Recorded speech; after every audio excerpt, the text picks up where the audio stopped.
Hello, everybody, and welcome to another edition of Enfield Today. I am your host, Kevin Kibbe. We've got a great show coming this week. One of the most important things that I like to do is promote our annual fall, or this is our 5th annual food drive at Enfield CT Open Forum. We run it every year, and we do this for the Enfield Food Shelf, and we have two guests with me today.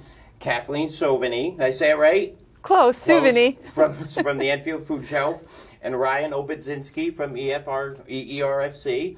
Welcome, guys, and thank you for coming on today. Thank you for having us. Thank you. So, again, the show's going to be all about the food shelf and what you guys do and what promotions that you all have and things like that. So, just, I guess, start at the basics. Kathleen, how long have you been with the food shelf?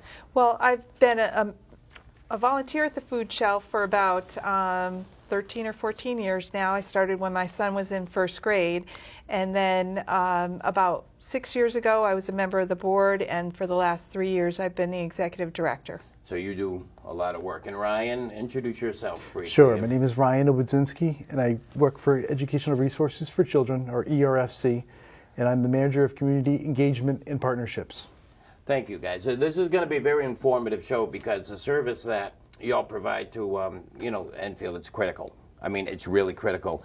And, everybody has a mission. What is the Enfield Food Shelf's mission? Well, the actual mission of the Enfield Food Shelf is to ensure that no Enfield family is in need is without food assistance. And that's what's really sad is how many there are, how many of our, people, friends and neighbors, and we may not know, that folks are in such a need where they have to go down there and, do what they do. And you guys do a lot of after-school stuff and things like that, correct, Ryan? We do. We do after-school, before and after-school programs in Enfield. Okay. And, how and why does hunger impact the community in Enfield? How does that work? Well, as you mentioned, hunger is a very silent usually issue for people. People are very embarrassed to admit that they're hungry, and many times they're coming to us at the Enfield Food Shelf when they're really at the end of their ropes. In the town of Enfield, the size is about 44,000 people, and about 7,000 actually would qualify to come to the Enfield Food Shelf. We end up serving anywhere like 2,000 to 2,400 people in terms of the number of shopping families that we have. Wow. That equates to about 350 to 400 families every week. That's crazy, and thank you guys for doing what you're doing, because you're right about the silent thing, because I know that people just don't, it's embarrassing to say, listen, I can't afford everything and then to feed my family, and the services, like I said, are incredible. But how do you feel the Enfield Food Shelf fulfills its mission and makes a difference, Well, first and foremost, we have our weekly food assistance program, which provides grocery-style food assistance to our shopping families from Enfield. Families are able to come in Wednesdays from 9 to 1 or Thursdays from 2 to 6:30. Okay. And we will, the families that are registered can come in, shop for what they need. We also have Yukon Nutrition that supports us and is there many times. ShopRite dietitians come in. Last week we had flu shots. We have the United Way financial team that comes in to help with budgeting. So there's many different resources that we bring into our primary program at the Enfield Food Shelf. And then we have a number of other programs and initiatives that go on. We have a program for seniors, which is the Commodity Supplemental Food Program we just distributed today. Wow. And that's a set box of food that goes out once a month to qualified seniors, and that includes home delivery. And then we have a lot of our initiatives, and that's where I work with Ryan. We have our Healthy Meals, Healthy Minds initiatives, which provide a lot of free dinners. We just did our Fall into Enfield Festival on the town green. Yeah, that was good. We did a Frisbee Festival earlier in the year, and that focus is to ensure that families know what resources are out there. Ryan runs the Summer Lunch Bunch so that kids in the summertime have somewhere to go for not only educational support, so that stems the learning loss, but also for food assistance and with the children and the parents. So we have those programs. We also support the Isnuntuck Food Pantry, which provides a great deal of support to help build self-sufficiency for many people, so they're not looking for food assistance in the future. And you touched upon, you said 7,000 registered or whatever the Would number qualify. What does that mean, registered? Like if somebody's watching right now and they say, you know what, I need some help, what do they do? How do they sign up, if you will? Well, all they have to do is either come in one of those days, Wednesday from 9 to 1 or Thursday from 2 to 6:30. They can check our website. We have a great website at www.enfieldfoodshelf.org that gives all the information on it. Or they can just call us at 860-741-7321. Okay. Any one of those ways, or speak with anyone in the town.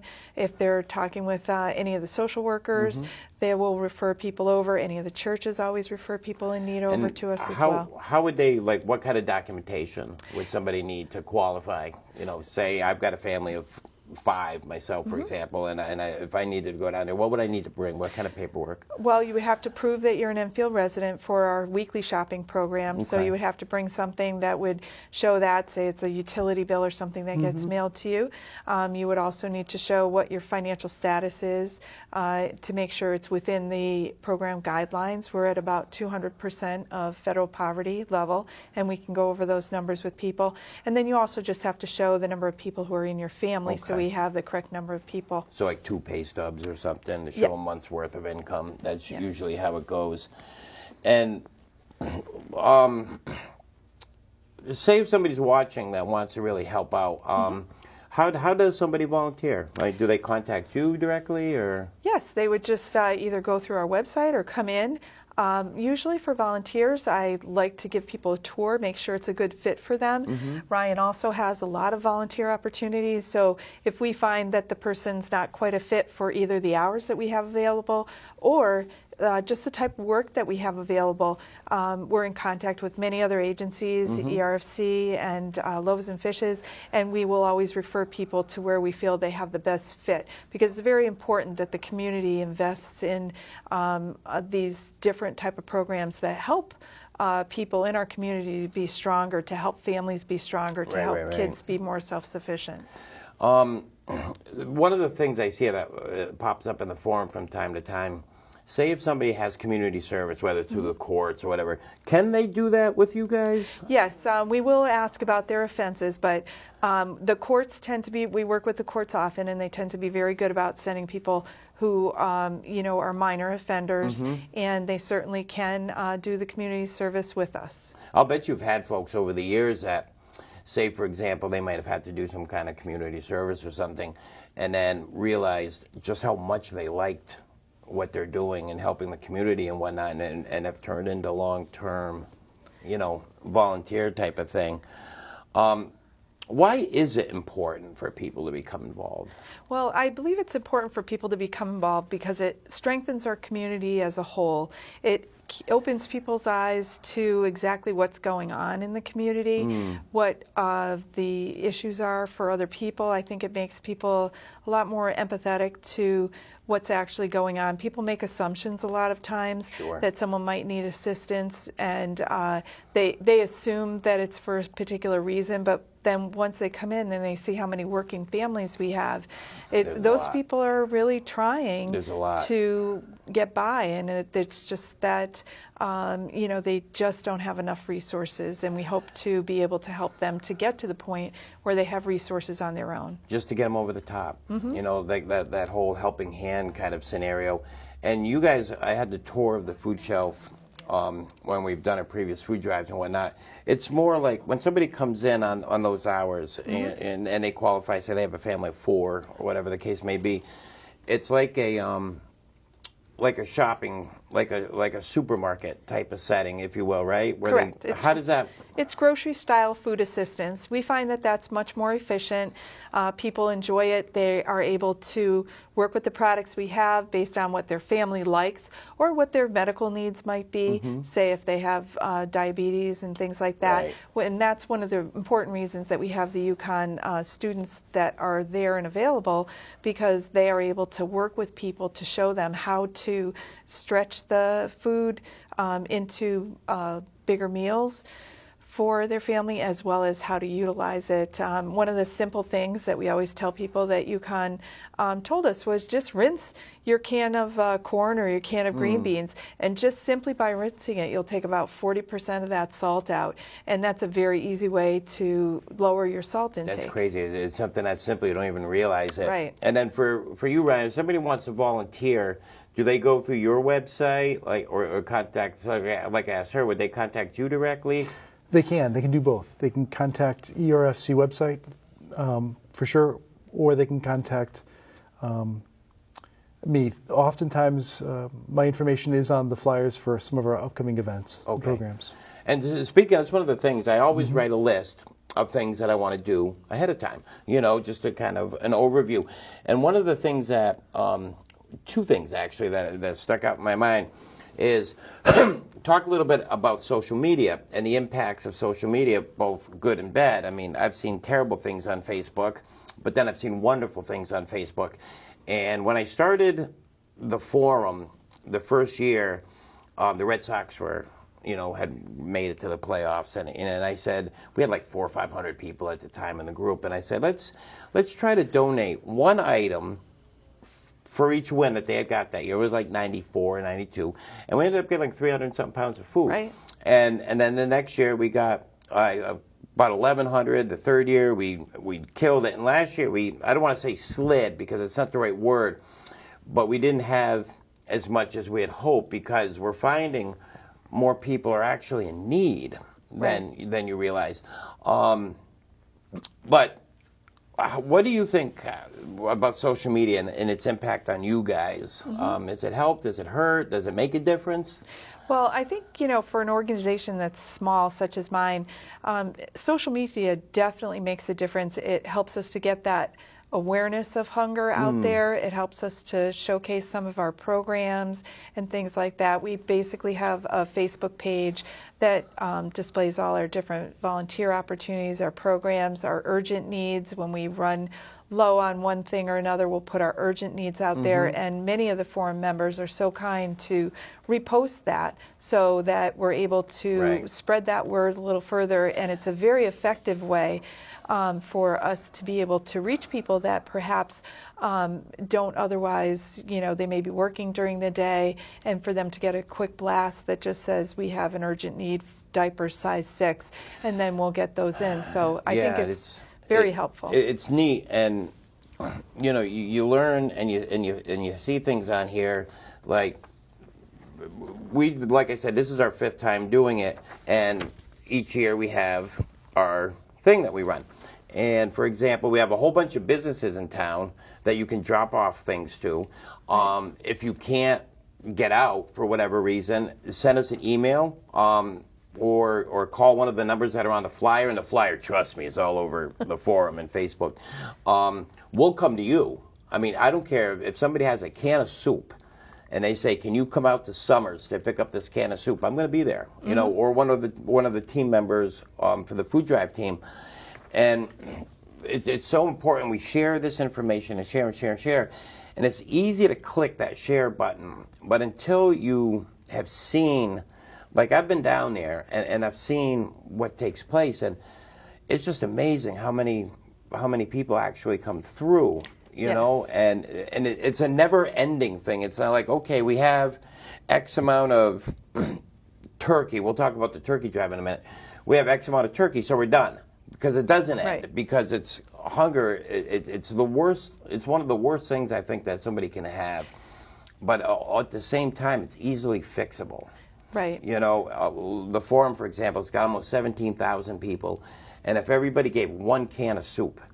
But one of the things I wanted to do this show and get it out in media about our food drive is there's a lot of folks that are not in the forum who may say, shoot, I'd like to help. You know, and this is a way to reach those guys, whether it be the newspaper. He did a great job on the Enfield Press for us and to put out a nice little story. And it's all about getting the word out to help you guys, because especially, I don't know if I should say especially, but it seems like during the holiday season, the need is more. Is that correct? It's an assumption, but is it a correct one? It is actually a correct assumption, because I think what happens is people during the holiday season want to use their resources perhaps for Christmas gifts or things like that. So that stretches their budgets even further. You know, so it is true that in that time of year we have more sign-ups between September and October than we do, you know, other times of the year, and most of those individuals will stay on.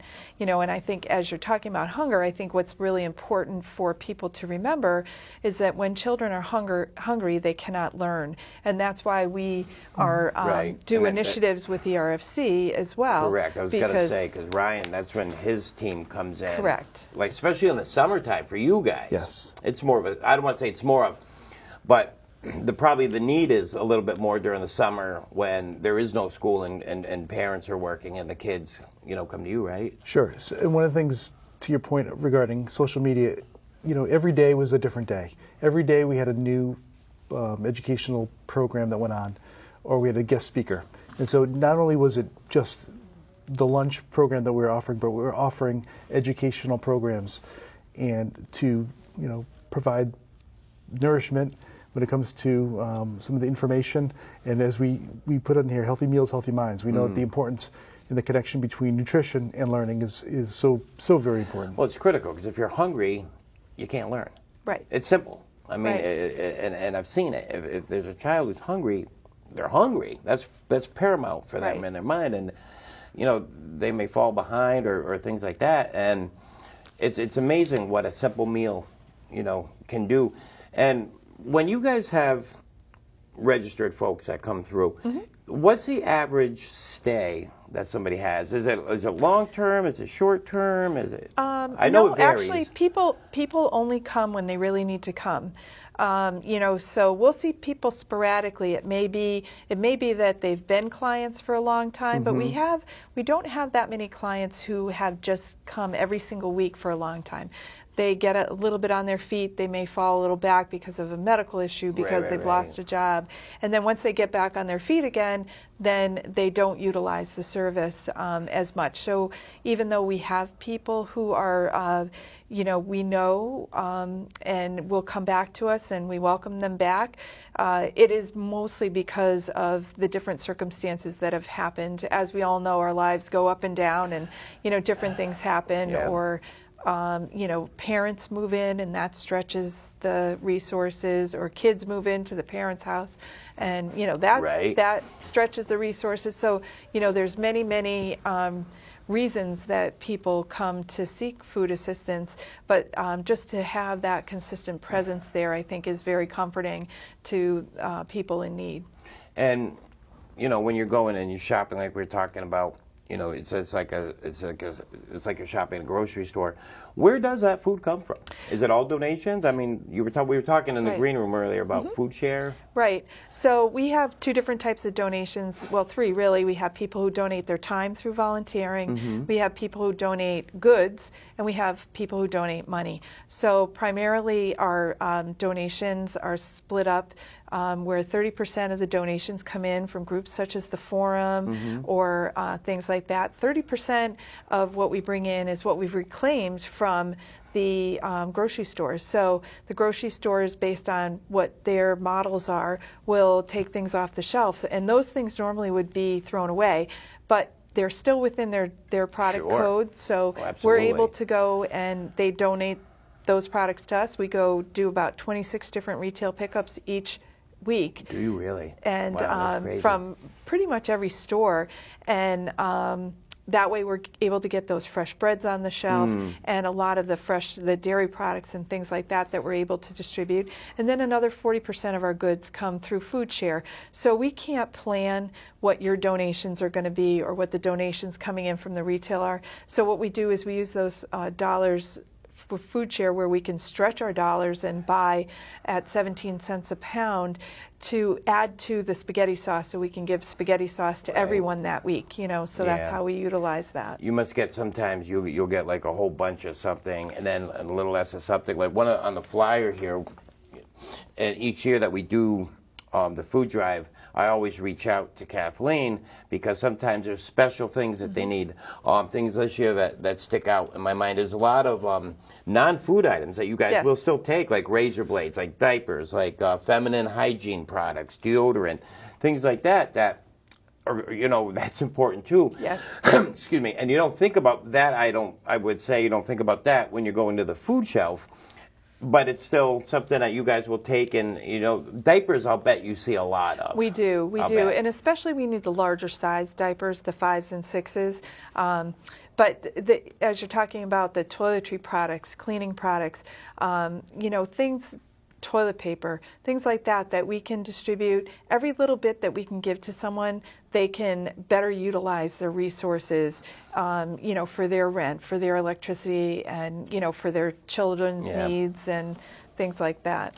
And I just, you know, I can't thank the businesses here in town that are offering their, you know, their places, drop-offs.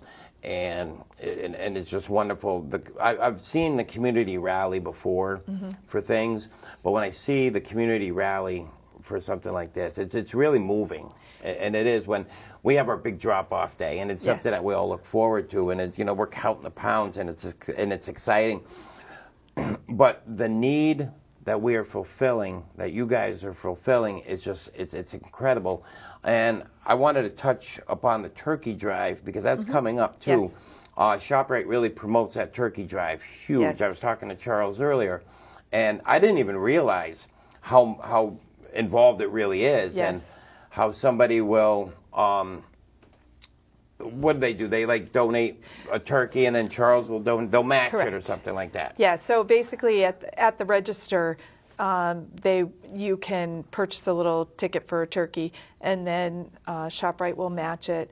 And then we have many individual donors, many other companies that do smaller drives, but Charles probably provides a good, you know, 2/3 of the turkeys that come in. I've seen between Charles and the Knights of Columbus. They kind of go back and forth. That's crazy, because I've seen that tractor trailer pop. Now, what are the dates of that? So that'll start anytime, you know, in November. Okay. And we'll be distributing our turkeys the Monday and Tuesday before Thanksgiving. But if people have turkeys or hams that they'd like to bring in, we will do a distribution. We do a second distribution in December. Right before Christmas. Right before Christmas. Yeah, that makes for sense. A Christmas meal as well. And then, okay, we talked about that, you know, you accept all kinds of food, and it's neat when we were talking earlier, because sometimes people say, you know what, here's $100. And you in a sense can stretch that a whole lot further than if somebody gave me $100 and said go to ShopRite and pick up as much food as you can for the food shelf, somebody gave you that same $100, you can make that go a whole lot further than I can, correct? Yes. Because we're able to purchase things through Food Share. We are a Food Share partner, so we have that option of being able to utilize their larger warehouse of food. And some items there are free, and some items have some cost. But wherever it is, it's lower than the lowest wholesale price that we can get, and it really helps us to keep our shelves stocked. We have wonderful volunteers who do a great job with all that. It's a lot of work all the time, but they're just very dedicated to it. And then you touched upon it before, like how many families come through in a week, did you say? Anywhere from 300 to 400, depending on the beginning of the month. A lot of people are receiving other benefits, so it might be lower, and then the end of the month when things are running out for people in terms of resources, then the numbers will be higher. And also the fact that through our partnership, we're able to provide SNAP Outreach, which is Supplemental Nutrition Assistance Program.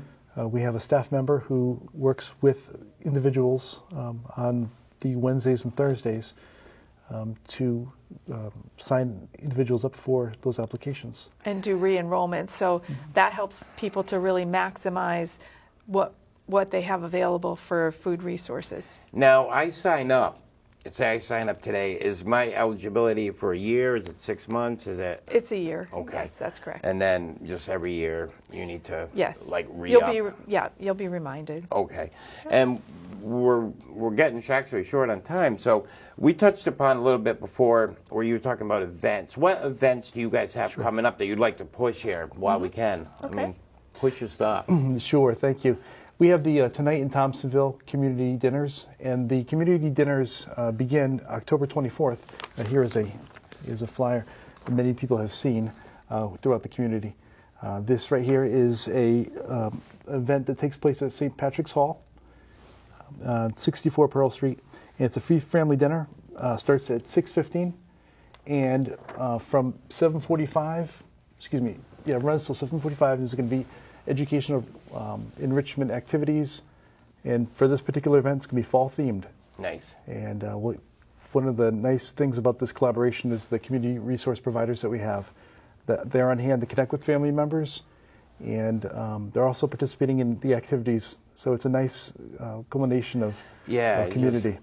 And I can't thank you guys enough for what you do for the community. I mean, I've been there. It is what it is. And I know the feeling, and I know I was talking to you before, and I generally don't get into too much personal stuff, but I remember being in that line some years ago, and the hope I felt there, because I realized what people were doing for me, and it makes you feel valuable, I guess is the right word, because when you're hurting like that, and you're struggling, and you're isolating because you don't want to tell the world what you're going through, and you feel alone. Trust me, it's a lonely place to be. You realize, you know what, I'm not alone. There's also other really good people that are out there that are hurting, that are struggling, and let's work together. You know, we touched on it again before. We were saying like 17,000 people in the forum. If everybody gave one can of soup, but how many of those 17,000 may need you? Right. You know, so it's just important that if you can donate, guys, if you can donate anything, again, it's all throughout Facebook. You can't miss it. Contact me directly. There's drop-off locations all through town. We will come to you. Like I said, we'll go to your house and pick it up if you're more comfortable doing that. Whatever the case may be. And do you have any last things you'd like to, or do you have any events coming up? Yes, we have Designer Purse Bingo. We're almost sold out on that. We have our turkey drive coming up, which is going to be the months of November and December. We have a wrapping in the square, so I collaborate with the warming center to help them out to raise funds for the warming center, and we'll be wrapping your Christmas gifts in the square. Yes, so please come in.